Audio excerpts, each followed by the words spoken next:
자, 우리 물리2 특강 시험인데요. 물리1하고 물리2하고는 어떤 차이가 납니까 하면 물리1은 1차원 직선상에서의 운동을 다룬다면 물리2는 2차원 평면상에서 다루는 거예요. 우리가 변이라고 배웠죠. 4m 전진했다가 3m 수직하게 올라갔다 해봅시다. 이럴 경우 이동거리 얼마 됩니까? 네, 이동거리 7m입니다. 이동거리를 시간으로 나눈 것을 우리는 속력이라는데 만약 이게 10초 만에 일어났다면 10분의 7 m/s의 속력이라고 얘기할 수 있죠. 반면 변이는 처음 위치하고 나중 위치의 변화량을 제시하거든요. 그래서 만약 직각이라면 북동 방향으로 5m 갔다라고 얘기할 수 있겠고 변이를 시간으로 나누면 속도라고 얘기할 수 있습니다. 우리가 속도가 벡터량이에요. 그러면 가속도는 시간의 변화에 따른 속도의 변화이거든요. 가속도 벡터인 것을 알 수 있죠. 즉 어느 방향으로 하겠다고요. 이해됐어요? 예를 들어서 동쪽 방향으로 10m/s의 속도로 움직이다가 5초 만에 보니까 북쪽 방향으로 10m/s의 속력으로 움직였다라고 해봅시다. 가속도는요? 라고 얘기해보자고요. 앞에 우리가 벡터를 얘기했는데요. A 벡터하고 B 벡터의 합을 내요. A 벡터 플러스 B 벡터. 이거 어떻게 하면 되죠? 예, 이거 평행사면 잡아내서 끄주면 되죠. 그러면 A 벡터 마이너스 B 벡터. 이건 어떻게 하면 될까요? 반대. 이거는 A 벡터 더하기 마이너스 B 벡터 이렇게 표현할 수 있죠. 즉 B 벡터가 이쪽으로 하는 게 마이너스 B 벡터 되는 거예요. 그래서 이 두 개 대해서 맞아 이렇게 잡아주면 되겠고 또는 요 B 벡터의 끝자락에서 A 벡터 쪽으로 이렇게 끄도 상관없겠다 하는 거라고요. 이해됐어? 그러면 만약 이렇게 수직하게 갔다면 이 가속도는 했습니다. 가속도는 처음 빼기 나중입니다. 속도의 변화는 처음 빼기 나중이에요. 나중 빼기 처음이에요. 나중 빼기 처음이에요. V. 나중 벡터. 여기 나중 벡터죠. 이해됐어요? 빼기 V 처음 벡터. 이렇게 쓸 수 있겠죠. 그래서 십자선권을 표현한다면 여기 방향이 예를 들어서 10으로 잡아주면 이게 V 처음 벡터의 표현이 되겠죠. 이게 V 나중 벡터가 된다고요. 그래서 이쪽으로 꺼주면 됩니다. 이해했어요? 되니? 또는 뭐 마이너스 V 처음 벡터 이렇게 해가지고 요 둘이 합성 이렇게 해도 상관없는 부분이죠. 알겠습니까? 그리고 시간은 t초 동으로 됐습니다. 그럼 요 크기가 얼마 됩니까 하면 10루트 2가 되겠죠. 10루트 2로서 시간 몇 초 만에? 5초 만에 그럼 미터 퍼 세컨드 제곱 이런 식으로 얘기가 될 것입니다. 알겠습니까? 그럼 방향은 어느 방향입니까 하면 이걸 북쪽, 서쪽, 북서 방향으로 보자고 얘기하면 되겠다고요. 이해됐어요?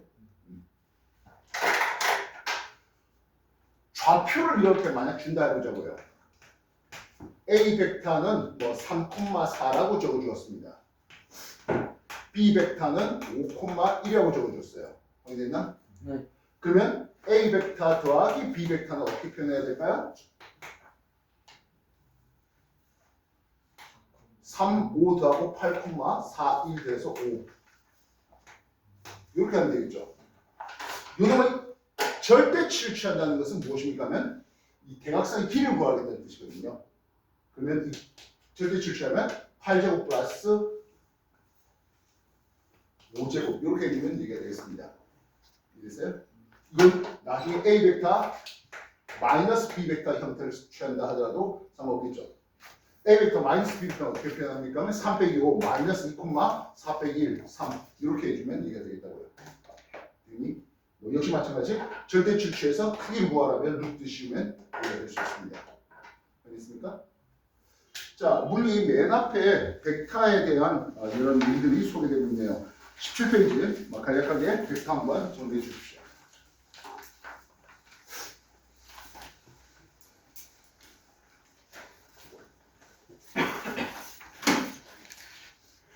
페이지에 벡터에 대해서 소개되고 있습니다.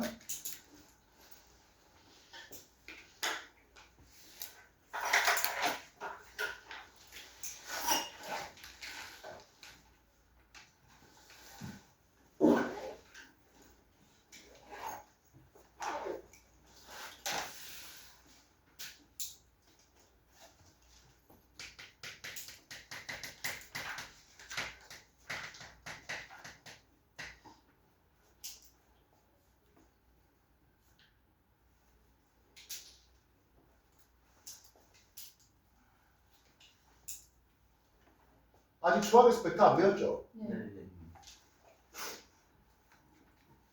수학에서 벡터 배워보면 굳이 이거 할 필요가 없었을 텐데요.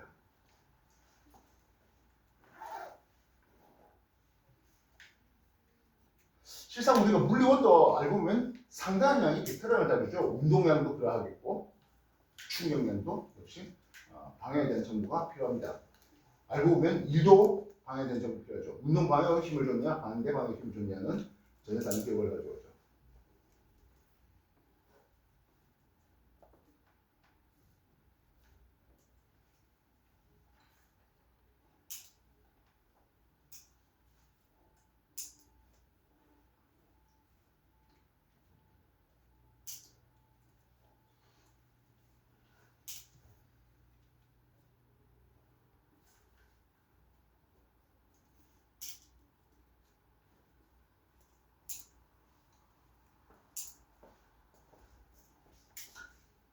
그래서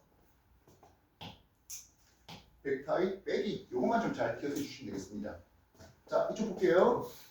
자 우리가 물리원에서 지겹도록 했던 내용인 것 같습니다. 등가속도 직선운동 공 세 가지 있었죠. 뭐 있었나요? 이걸 V0 플러스 AT 변이했으면 V0 T 플러스 1 AT의 제곱 V 제곱 마이너스 V0 제곱 이꼴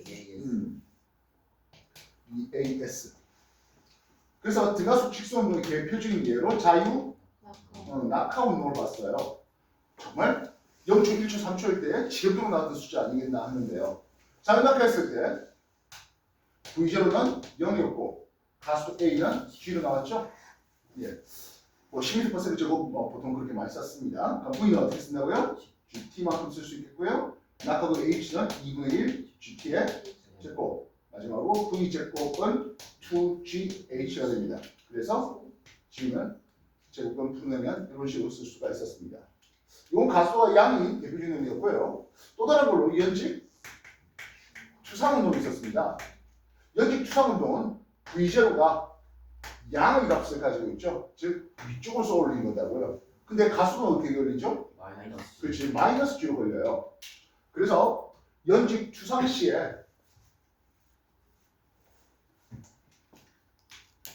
시간에 따른 V 속도를 걸 때 제일 처음 V라고 했었고 가속도가 마이너스 G로 걸리는 이런 상황이었죠. 그래서 이 점이 뭡니까 하는 거예요. 위로 상승하다가 하강했죠. 그래서 여기가 순간 정지, 연직 추상시 순간 정지였습니다. 알겠습니까? 순간 정지했고 상승과 하강의 운동의 방향이 반대가 되는, 그래서 변이의 맥스를 찍을 수 있는 여기가 최고점이 되고 있죠. 최고점에 순간 정지했는데요. 주의할 것은 이게 올라갔다 내려오는 동안 최고점에 순간 정지했다 하더라도 중력이 작용하지 않았다 말돼요? 아니요. 올라갔다 내려오는 동안 중력이 작용하지 않은 실점은 없습니다. 그래서 올라갔다 내려오는 동안 힘의 방향, 힘의 크기, 즉 중력의 방향, 중력의 크기 바뀐 적 없고요. 가속도의 방향, 가속도의 크기도 역시 바뀐 적 없어요. 알겠죠? 올라갔다 내려오다 올라가는 순간 거기에서 가속도의 방향이 바뀌었다, 또는 힘의 방향이 바뀌었다 이런 소리 하면 안 돼요. 그럼 최고점에 도달했잖아 라고 하니까 최고점 순간 속도가 제로였습니다. V0 마이너스 GT가 되겠죠. 그래서 최고점에 도달한 요 시간 T에 대한 정보를 알고 싶어요. T는 G분의 V0. 그래서 10m/s면 1초 만에, 20m/s면 2초 만에, 30m/s면 3초 만에 최고점에 도달해 라는 걸 쓸 수 있겠죠. 그럼 최고점 높이 H는 하고 있습니다. V0, 자 T 대신 뭘 넣으면 된다고? G분의 V0를 넣으면 돼요. 플러스 2분의 1, 가속도는 마이너스 G를 쓰겠고요. 시간 T는 G분의 V0 그 시간 T에 제곱 쓸 수 있었어야 되겠습니다. 그렇게 하니까 라지 H 이거 어떻게 나타나? 2G분의 V0의 제곱 이렇게 쓰고 있습니다. 알겠어요? 네. 그래서 워낙에 자유낙하라든지 연직 추상 자주 나오는 것들이다 보니까 기억하십사 하겠네요. 처음 속도 V0가 10m/s면 1초 만에 최고점 도달합니다. 그때 H1 5m죠? 쉽게 나오는 거죠? 20m/s라면 2초 만에 올라갑니다. 2초간 최고 높이 H2 얼마 나와요? 20m 나와요. 3초 만에 최고점 해보자고요. 얼마 나와? 45. 그러면 45m. H 3초 올라가면 45m 올라가요. 4초면 얼마죠? 80. 80m 올라가야 되겠죠? 확인됐습니까? 네. 마지막으로 요 공식 집어넣어도 똑같은 식을 얻어낼 것 같은데요. 최고점에서 속도가 제로, V0의 제곱 이꼴 2 마이너스 G 최고점 높이 H. 그렇게 해도 이 식이 얻어질 수 있을 것이겠습니다. 알겠습니까? 자, 그렇다면 물리 2에서는 어떻게 가르치는데 하고 있어요. 이건 물리 1에서 잔뜩했던 거잖아요. 물리 2에서는 높이 H인 곳에 물체가 가만히 있었습니다. 자연학화 시켜보겠습니다. 그럼 얘는 자연학화 했을 때 어떤 패턴을 보이겠습니까? 0초일 때, 1초일 때, 2초일 때, 3초일 때 이런 식으로 되겠죠? 근데 만약에 수평 방향의 V, 수평 속도 성분을 가지고 수평으로 물체를 던지면 어떻게 되겠습니까? 하네요. 이거로 내가 물리를 맨 처음 가르칠 때 이런 얘기를 했습니다. 물체의 모양을 변형시키거나 물체의 운동 상태를 변화시키는 것을 우리 힘이라 했습니다. 운동 상태라는 것은 운동의 방향과 빠르기라 했는데요. 운동 방향과 나란하게, 즉 운동 방향으로 또는 운동 방향과 반대 방향 힘을 주면 방향만 바뀌고 속도만 빠르게만 바뀐다 했습니다. 그래서 반면 운동 방향에 수직한 힘을 준다면 등속 원동을 하게 되겠는데요. 등속 원동 할 경우에 빠르게는 바뀌지 않으나 방향만 지속적으로 변한다 했잖아요.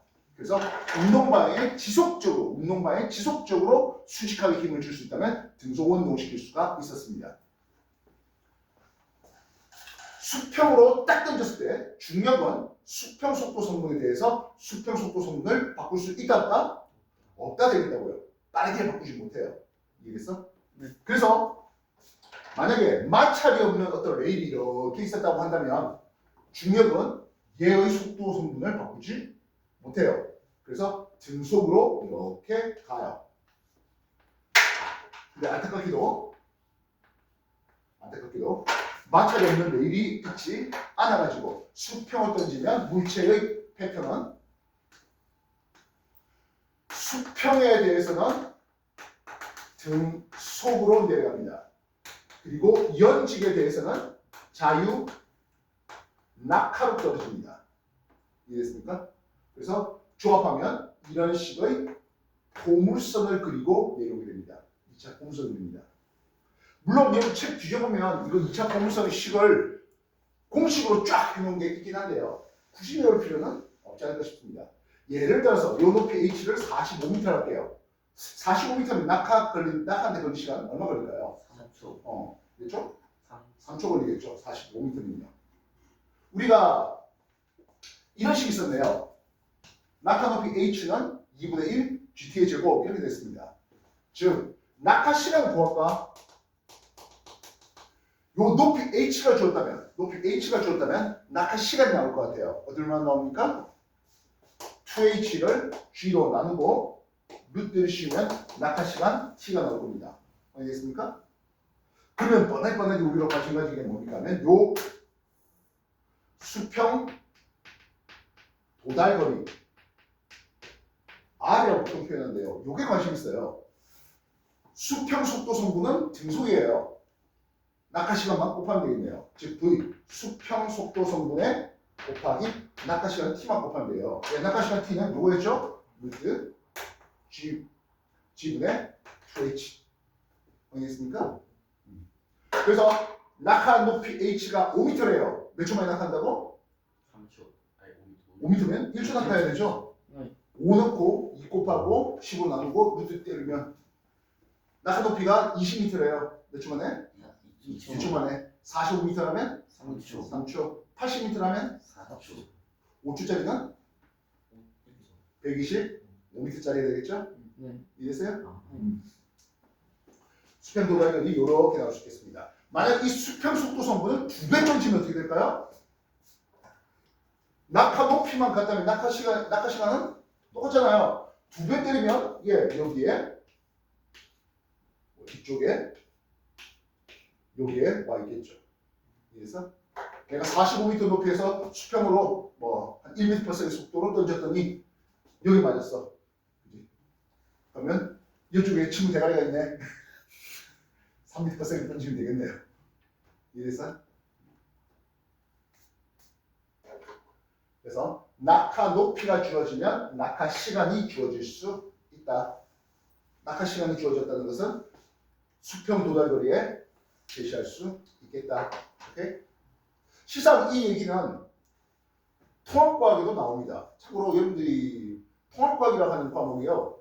과거 학제의 물화생 기본 2에 있던 내용을 다 내려서 일부를 발췌해서 내려왔던 거예요. 그래서 원래는 이런 내용은 고1이 원래 배운 내용은 아니고 고3에서 가르칠 내용인데 고1 통합과학으로 내려와 있는 내용입니다. 그리고 어렵지는 않을 겁니다. 자주 내가 언급하는 게 뭐예요? 물리 1 정확하게 해놔라. 물리 2는 그냥 2차 평면으로 확장했을 뿐이다 하는 거라고요. 그래서 우리 특강 계획은 일단 요 중력장에서 운동 한 2타임 할 생각입니다.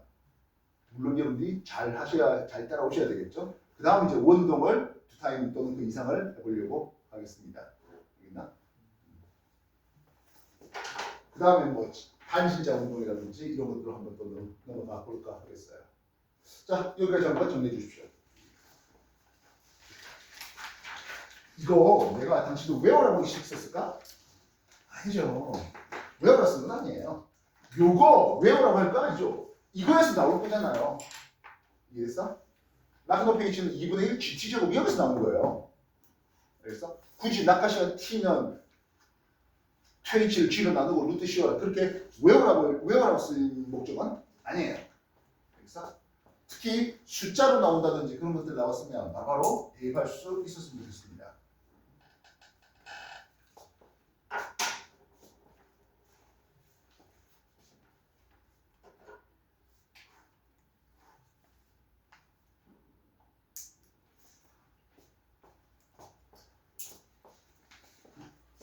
어떻게 열심히 적습니까? 옛날에 다 적었나? 수백 번도 적은 거 아닙니까? 갑자기 저 뭐지 연기 투성 기억이 그래요?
자, 이쪽 한번 다시 볼게요. 그러면 수평면상에서 각도 세타를 가지고 V제로 한번 쏘아올려보자 하겠다고요. 이해했습니까? 그렇다면 속도니까 벡터니까 하나의 벡터를 수직 수평으로 나눌 수 있겠죠. V제로 수평 속도 성분을 따져볼까 합니다. 아, 수평하니까 귀찮다. V제로 X 할게요. 됐습니까? 그럼 요 X는 얼마 됩니까 하면 코사인 세타 하면 되는 거잖아. V제로의 코사인 세타. 근데 요 V제로 코사인 세타 얘는 중력의 영향을 받아 안 받아? 안 받아. 그 말은 얘는 등 속으로 가겠지라는 생각을 해줄 수 있겠죠? 그렇다면 V0 Y 수직 속도 성분을 생각해볼까?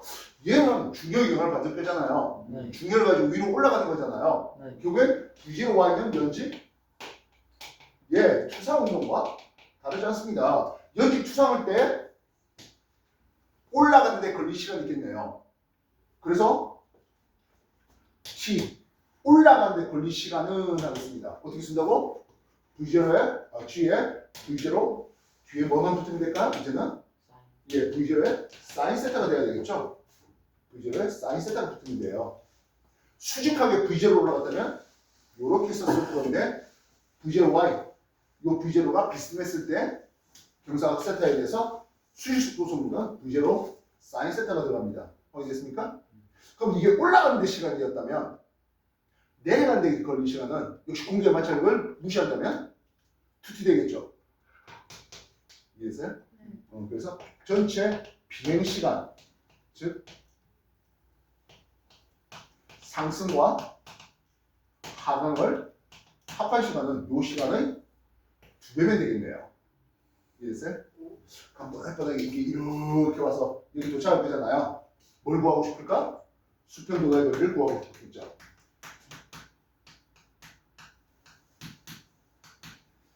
그러면 요 속도 성분 V0의 코사인 세타 이게 수직 속도 성분이고 시간을 곱하면 되겠죠. G분의 V0 사인 세타의 2배를 곱하면 수평 도달거리 R이 나와 하겠습니다. 알겠습니까? 자, 그럼 여기서요. 아직 우리 사인 법칙을 안 배웠을 텐데요. 사인 알파 플러스 베타는 어떻게 풀었을 수 있습니까? 하면 사인 알파 코사인 베타 플러스 코사인 알파 사인 베타. 코사인 알파 플러스 베타는 사코 코사 이렇게 이제 배웁니다. 아직 배운 적 없죠? 네. 코사인 알파 플러스 베타는 코코 사사. 코사인 알파 코사인 베타 더하기 사인 알파 사인 베타 이런 식으로 해서 상대함수 내는 공식이 있습니다. 자, 그럼 이거를 내가 세타로 다 고칠게요. 그럼 사인 2세타는 사인 세타 더 사인 세타 코사인 세타 코사인 세타 사인 세타 그럼 어떻게 되는 거지? 2배 사인 세타 코사인 세타 이렇게 되겠죠. 자, 봐봐요. 2배가 있고 사인 세타 코사인 세타가 있어요. 그럼 이거 어떻게 쓸 수 있을까? G분의 V0의 제 곱하고 2배 사인 세타 코사인 세타면 그렇죠. 사인 2세타 이렇게 나와요. 사인 함수가 이렇게 그려졌을 때 사인 180도, 90도, 사인 60도의 값이나 사인 120도의 값이나 같아요. 이해됐어? 사인 30도나 150도 이쪽은 또 이렇게 같은 것을 볼 수 있습니다. 이해됐습니까? 그러면 이렇게 던졌을 때 같은 속력이면 가장 멀리 가려면 어떻게 됩니까? 하면 45도로 던졌을 때 가장 멀리 가게 됩니다. 물론 공계상이 없다는 가정하에서요. 사인 30도로 던지면 이런 식으로 가는 놈이 30도짜리 그리고 60도짜리가 이런 식으로 가게 되겠습니다. 그래서 15도짜리하고 75도짜리는 이런 그림을 볼 수 있겠습니다.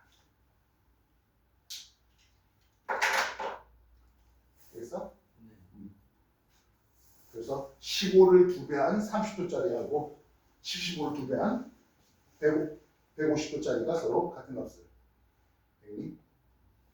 그래서 세타가 45도일 때 가장 멀리 갑니다. 뭐 한다면 공계장이 없다라는 어마무시한 가정하에서만 합니다. 만약 달에서 우리가 야구를 한다면 45도의 발사각을 쳤을 때 가장 멀리 날아갈 수 있겠죠. 되겠습니까? 역시 마찬가지. 이 식을 외우라고 적은 건 아니에요. 여러분들이 이 속도와 각도를 안다면 수평 속도 성분과 수직 속도 성분을 나눌 수 있겠고 수평은 등속, 수직은 연직, 투상. 연직, 투상 우리가 물리원에서 어마무시하게 많이 했던 거잖아. 그러니까 그걸 합치면 될 일이다 하는 거예요. 이해됐어? 어떤 높이에서 V제로로 떨어졌는데 바닥에 떨어질 때 2V제로로 떨어진다라고 해볼게요. 알겠습니까? 수평 속도 성분 밖에 안 바뀌어? 안 바뀌죠. 그러면 V제로가 수평 속도 성분 바뀔 거 없고 수직 속도 성분이 얼마가 돼야 됩니까 하면 2대 1대 루트 3 아니잖아요. 루트 3 V0 이러면 2배로 바뀌겠죠. 이해됐어요? 요 V0에 해당하는 것은 제일 처음에 운동 에너지로부터 온 거고요. 수직의 3V0는 내려오는 포텐셜으로부터 온 거다라고 생각할 수 있겠죠. 이해됐어?